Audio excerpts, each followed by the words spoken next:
নমস্কাৰ সকলোকে মই আজি নতুন এটা ভিডিঅ' লৈ আহিছোঁ। এয়া হ'ল আমাৰ জাগুন ঘাট। মই দেখুৱাই আহিছোঁ আগৰে পৰা নাও চলি আছে, মানুহ পাৰ হৈ আছে।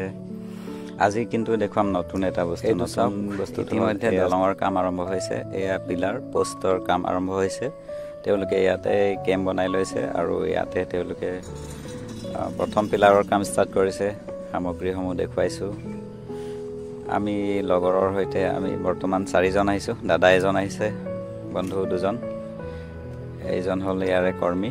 তেওঁ আমাক বুজাই দিছে কিছুমান কথা, কেনেকৈ কৰিছে, কি কৰিব। পণ্ডিত দাদাও ভিডিঅ' কৰিছে। তেওঁৰ নাম এতিয়া সময়ত আছে হেমন্ত গিমিৰে।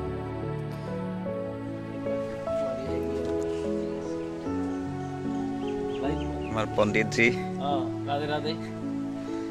ভাল লাগিছে আমার এই ব্রিজ হয়ে আছে ইয়াত। এটা ফুটা স্টার্ট হল, মনটো বহুত ভাল লাগি আছে। লাহে লাহে কাম স্টার্ট হয়ে আছে আমার। এই নদীত তাত এটা এনেকৈ হৈ থাকিব। ভাল লাগে। সিপাৰলৈ দেখাইছোঁ। ইয়াৰ পৰা চিধাকৈ সিপাৰলৈ হ'ব দলংখন।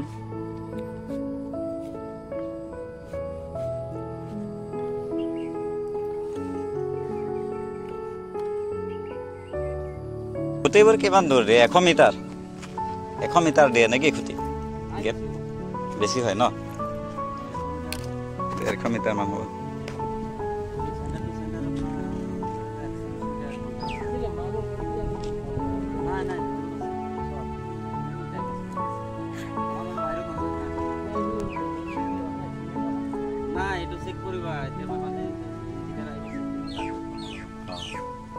এটা পোষ্ট কিমান দিন মান লাগিব? কিমান মাহ মান লাগিব?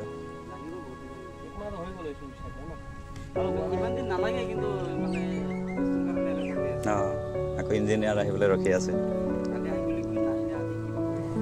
দাদাজনে কৈছে যে এইটো পোষ্টৰ আৰু নেক্সট পোষ্টৰ ডিফাৰেঞ্চ 150 মিটাৰ হ'ব চেণ্টাৰ টু চেণ্টাৰ।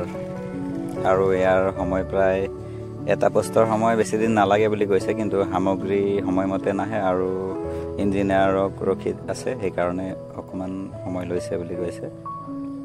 চাওক ষ্ট্ৰাকচাৰ। আৰু ইয়াক কুৱাৰ নিচিনা বহুৱাব, কুৱাৰ ৰিং যেনেকৈ বহুৱাই মাজে মাজে খান্দিব আৰু ইয়াক ডবোৱাই যাব তলত। সেইটো তললৈ গুচি যাবগৈ। সেই দাদাজনে ভালকৈ আমাক বুজাই দিলে। ইয়াত বহুত দূৰ দূৰণিৰ আছে শ্ৰমিক কৰ্মী। বৰপেটা, ধেমাজি, বিভিন্ন ঠাইৰ পৰা আছে ইয়াত। ইঞ্জিনিয়াৰ আহি তেওঁলোকৰ কামটো পৰীক্ষণ কৰিব, তাৰপিছতহে পুনৰ কাম আৰম্ভ হ'ব। গতিকে আজি তেওঁলোকে কাম কৰা নাই। গতিকে আমিও সামৰিছোঁ। Bye bye.